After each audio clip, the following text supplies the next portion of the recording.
Blackness. Silence. 1,000 dark, twisted dreams soared through my mind. Tortured souls, miserable events, and an overbearing dread which colored the timeless sleep I found myself in. I seemed to be a visitor, a passerby in these visions. More than visions, really. They were just inferred reality. It was as if I could not comprehend their true content and still live. In the midst of this experience, I suddenly became aware of myself, and in a moment, I was catapulted into consciousness. My eyes shot open, staring up at the wooden beam ceiling. The faint sound of the bedside fan hummed in my ear, whispering cool air past my face. Against the wall sat my luggage, still packed. On the wall, a simple analog clock read 11. The comforter I laid under was warm, homey. I could faintly smell toasted bread. Did that really happen? I asked myself, bringing my hands up to my face and wiping the sleep from my eyes. Was the man in the apartment real? Was the attack in the rectory? Was it all just some hellish nightmare? I sat up, feeling uncharacteristically refreshed, and took my bearings. The room was large, furnished in the same Victorian accents, almost neo-Gothic style, as the rest of the house. I was wearing the t-shirt and gym shorts which I had on under my cassock on the previous night. On the baseboard, my black socks and cassock were folded over neatly. I threw off the comforter and put my feet on the floor. Cool, storied hardwood greeted me. My strength, which seemed to have abandoned me in the midst of my horror the night before, had returned in full. I exited the room, finding myself on the upstairs floor of the rectory. Beside me was a short hallway with a handful of other rooms, including one with a hanging wooden plaque faintly marked Kelly. I looked back at my door and saw Gray printed there. Across from my door was a staircase, which led me down to the same hallway as CK's office. I wasn't sure what else was on the first floor, save for the dining room and the kitchen beside the spacious living room I had been in yesterday. Despite its impressive structure from the outside, the rectory was modest, not small, but compact. So far, I had seen 2 floors, each of which had only had a handful of rooms connecting to a short hallway. I walked down towards the kitchen where I could hear, smell, and almost taste the cacophony of cooking. CK had his back to me as I rounded the archway, stirring something in a frying pan. My stomach suddenly rumbled at the scent of breakfast. Bacon, eggs, toast. "Gray," CK said, happy without missing a beat. "Glad to see you've joined me here in the land of the living." He turned his head for just a moment, revealing a smile laden with friendly sarcasm before getting back to cooking. I sat down at the table, dishes already laid out for our meal. "I suppose you're gonna want some explanation about last night. But if we get into it without some breakfast, you might just pass out on me again."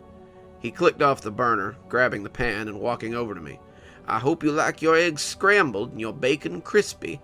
Not much of a cook, but I can do the basics well enough." He laughed and scooped a hefty amount of breakfast onto my plate. He did the same to his plate before grabbing 2 pieces of toast, one for each of us, and sitting down across the table from me.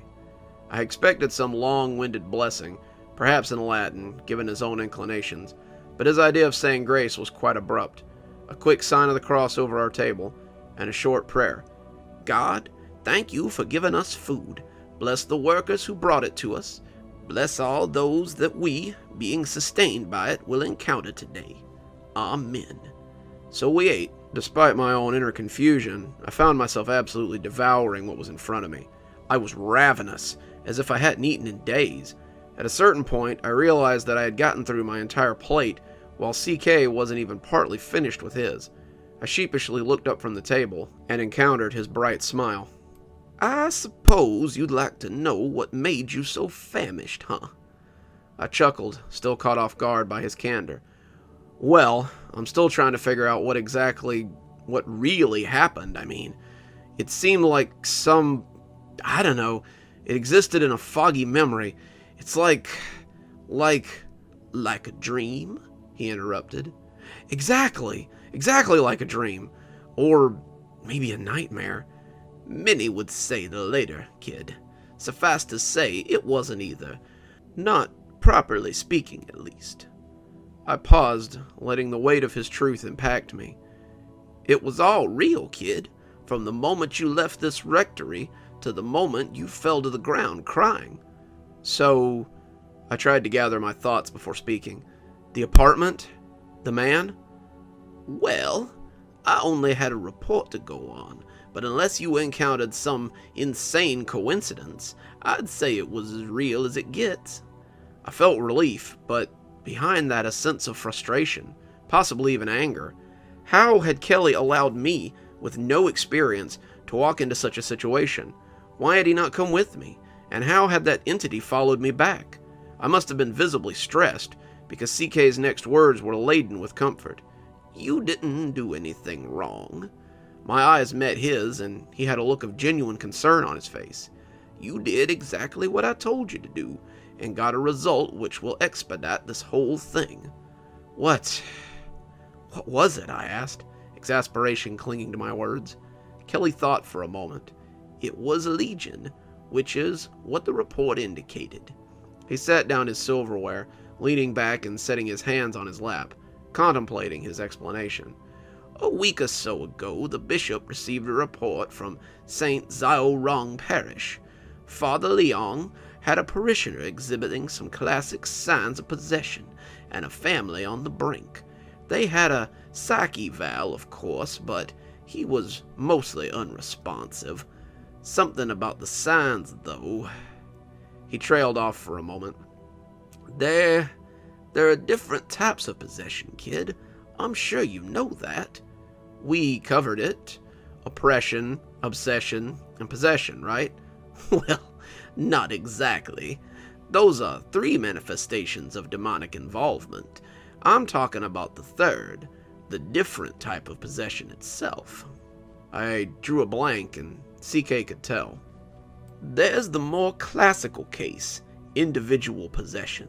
One demon which infests one's soul, impacting the world around it and trying to bring about as much chaos as possible.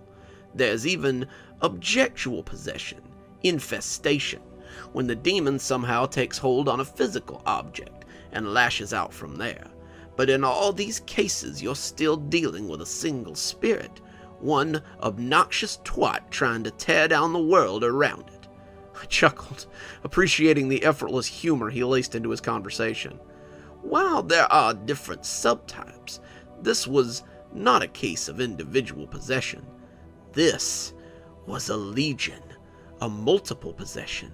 Multiple demons infecting the same person, using their combined efforts to bring about as much destruction as they collectively could. The family. They're not after the guy. They're trying to wear down the family, I said, suddenly putting things together. Exactly, CK continued, leaning forward in his chair, his hoarse voice taking on a palpable seriousness. A legion isn't out to possess one individual for the hell of it. They're out to cause mayhem to as many people as possible. In this case, they tear down the physical and mental well-being of the family, drive them to the brink, destroy their faith, and if they can, lead them to death. I contemplated his words, letting the weight settle over me. So, what followed me back? Oh, that was what I was counting on sending you.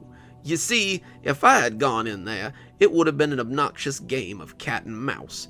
They would have picked up on my identity in a heartbeat and laid low, trying everything in their power to make this case seem like a tragedy of natural circumstances.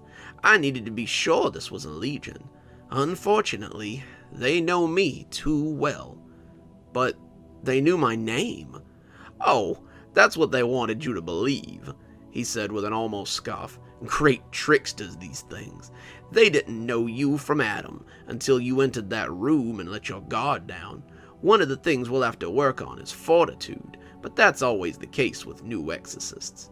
Demons can't just steal everything out of your head. They're not magicians. They can pick up on big picture realities, including your identity, and that's the easiest way to freak somebody out. He paused for a moment, letting the air hang with anticipation, before sticking his hands up and clawing in a cartoonish monster impression. "Gray! Gray!" he laughed, slapping his thigh. I was dumbstruck, to say the least. Kid, it's all about the optics of fear. You got followed home because one of the Legion decided you might be an easy target for individual possession. Apparently, that indelible mark on your soul from the ordination wasn't enough to keep it away, or maybe it was too dumb to notice. You do get that sometimes. Demon can be as stupid as a box of rocks when they're self-absorbed in their convictions. So, it followed you home and decided to start with the oppression. And you put a stop to it. Well, I was waiting in the church for your arrival, saying my prayers, priest things. But when I felt it, that undescribable sense which you will attune to over time, I knew. So I came back out, just in time, apparently. I stared down at my plate for a moment, contemplating everything he had explained. So, is it gone? I began. Did you take care of it? Oh yes, no problems there. It was a nobody. Sent him packing with a few minor exorcism prayers and some, harsh language, he chuckled. I laughed, finally feeling some levity in my heart. What do we do now? Well, considering you've been asleep for 3 days. 3 days? I jumped out of my chair, shocked. CK started cackling again, and I realized I'd been had. Oh, kid, I'm messing with you. You had a single night's rest. I stuck you upstairs, folded up your cassock, and said a few minor exorcisms over you, just in case. You're fine. Hopefully, we can't say the same for the Legion that I'll be taking care of this afternoon. I sat back down, laughing myself. It's going to take me some time to get used to your humor, CK. Ha, time we've got, but not much of it. Daily Mass is in half an hour. Go get dressed now and sit in the congregation. You ought to get to know the people who are going to be calling you Padre. We got up with very little fanfare.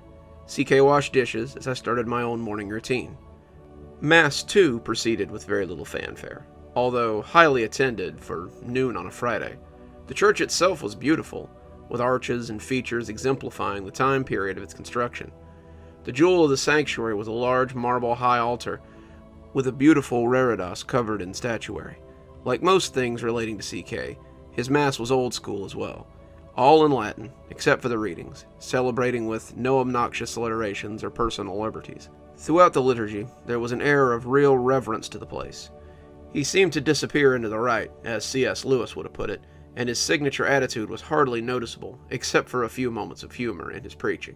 I was able to compliment the altar boys on their skills at serving the Mass, and speak with a few families, all of which were thrilled to see me. There seemed to be a high regard for CK, to the point that almost everyone had something similar to say.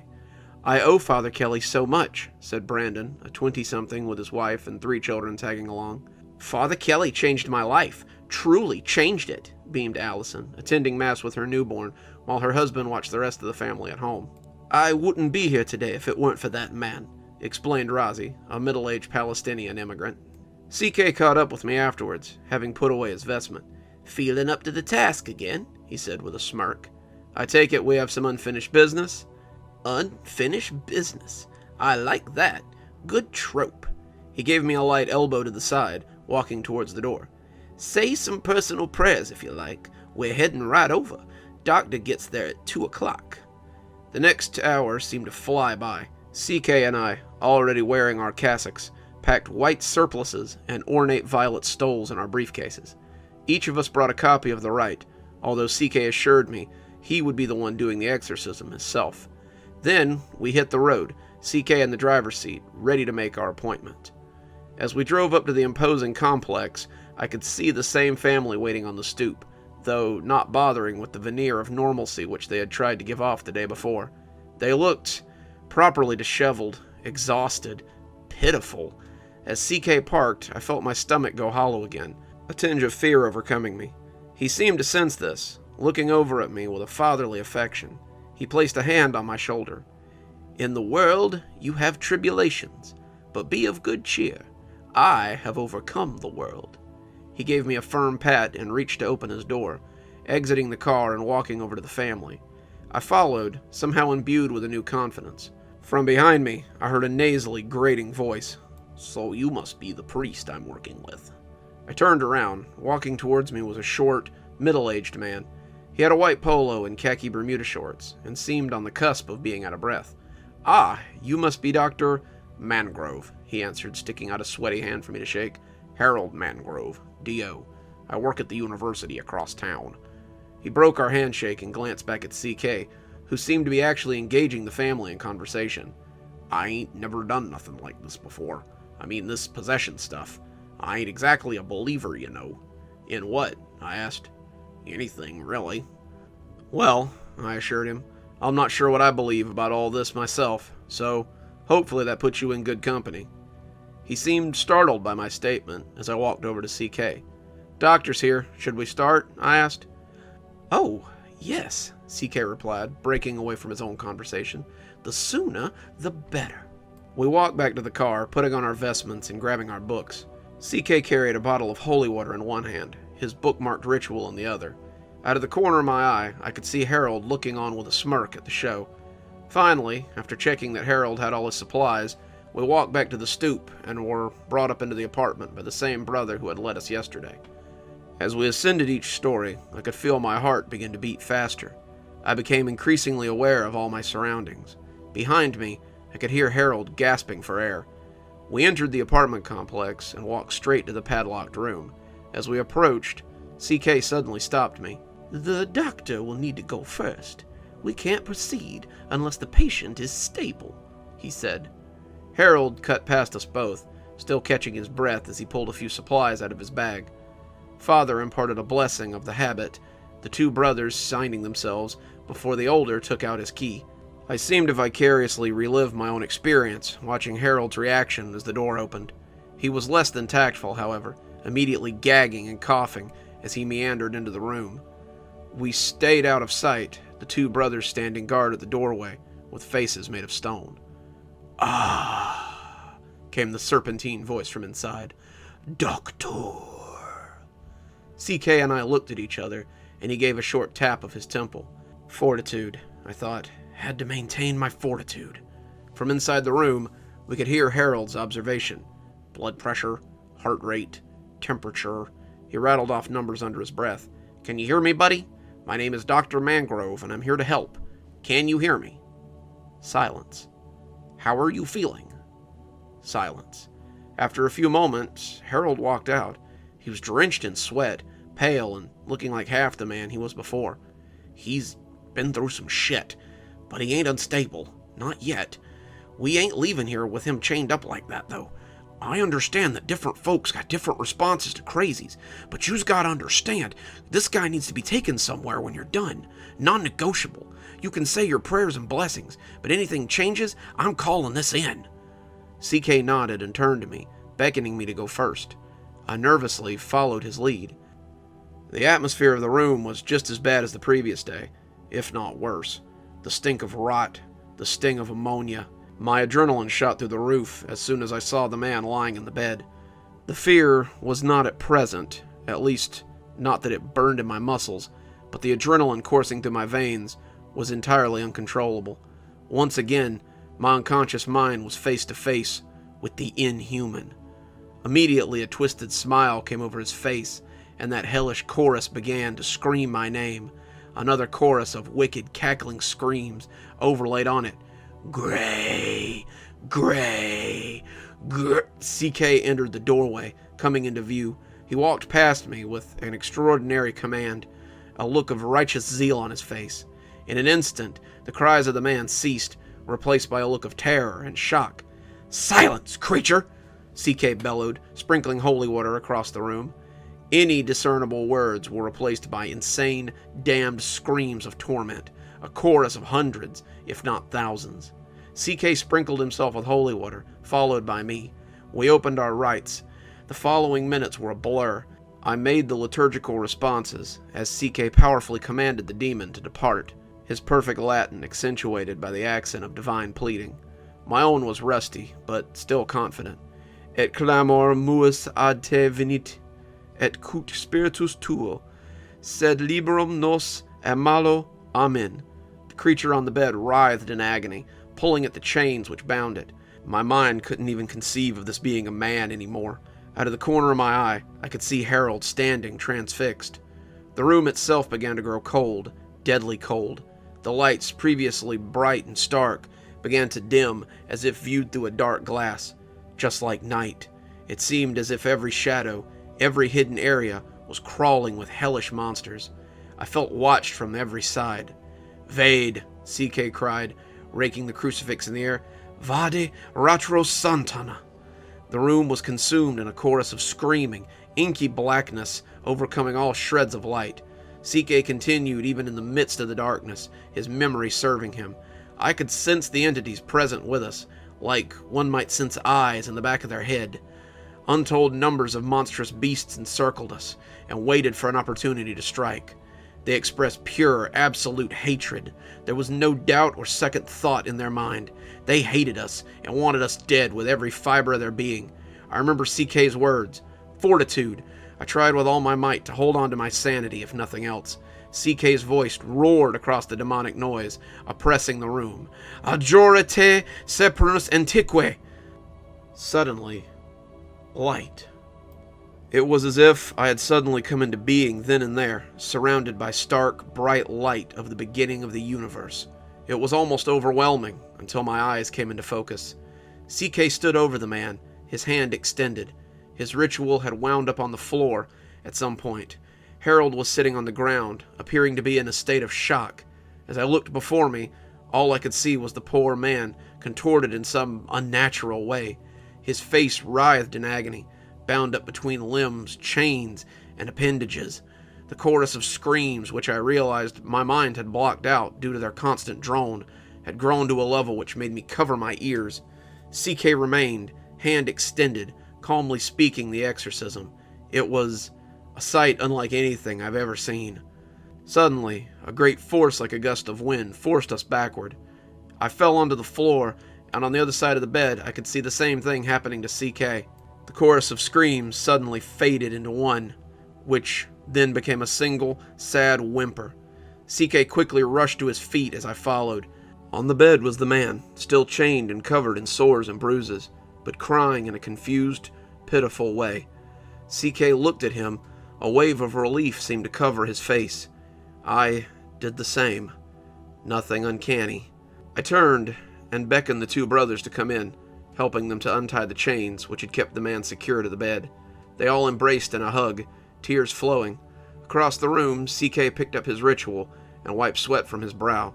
I approached him, feeling weak myself. "A success?" I asked. "It would seem," he weakly replied, "but all successes necessitate thanksgiving. I'm going to finish the post-exorcism prayers myself. You take him," he gestured towards Harold, sitting on the floor in the stupor, "and go let the family know. Wait for me outside." I got Harold up, still in a daze, and we walked outside. The family burst into cries and tears of joy when I gave them the good news, delivered with a smile and a nod, a universal gesture. As they all ran inside, I took off my vestment, folding them and putting them back in the briefcase. I joined Harold on the stoop. Unfortunately, Harold's story ends here for the moment. He sat stupefied for quite some time, alternating between weeping and staring at nothing. Finally, he got up, waved a half-hearted goodbye, and walked back the way he had came. As I sat outside, looking up at the sunset and considering the events of the day, I had my own moment of thanksgiving. I heard the door open behind me and turned to see CK walking out, disheveled but living. He made a beeline for the car, still wearing his vestments. He quickly took them off and tossed them into the back, waving me over.